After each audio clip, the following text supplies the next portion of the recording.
The family was at one time among the richest in England, and the estates extended over the borders into Berkshire in the north and Hampshire in the west.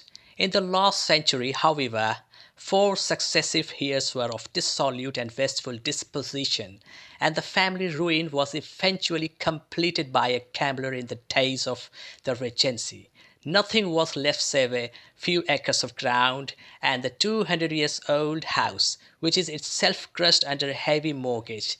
The last squire dragged out his existence there, living the horrible life of an aristocratic pauper, but his only son, my stepfather, seeing that he must adapt himself to the new conditions, obtained an advance from a relative which enabled him to take a medical degree and went out to Calcutta, where by his professional skills and his force of character he established a large practice. In a fit of anger, however, caused by some robberies which had been perpetrated in the house, he beat his native butler to death and narrowly escaped a capital sentence. As it was, he suffered a long term of imprisonment and afterward returned to England a morose and disappointed man. When Dr. Rowlett was in India, he married my mother, Mrs. Stoner, the young widow of Major General Stoner of the Bengal Artillery. My sister Julia and I were twins, and we were only 2 years old at the time of my mother's remarriage.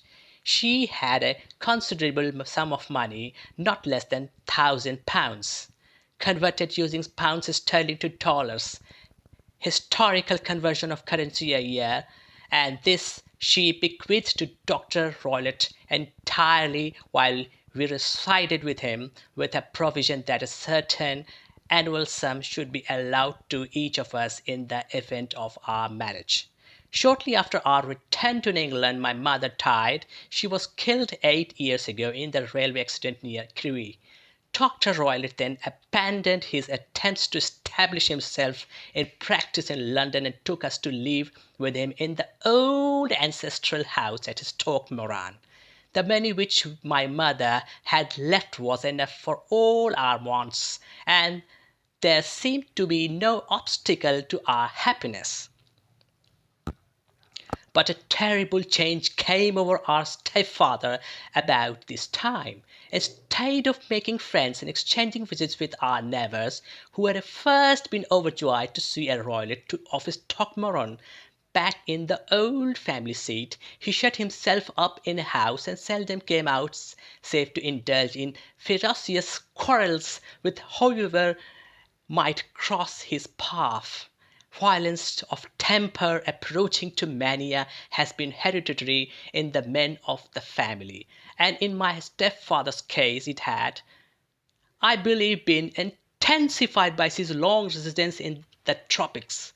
A series of disgraceful brawls took place, 2 of which ended in the police court, until at last he became the terror of village, and the folks would fly at his approach, for he is a man of immense strength and absolutely uncontrollable in his anger.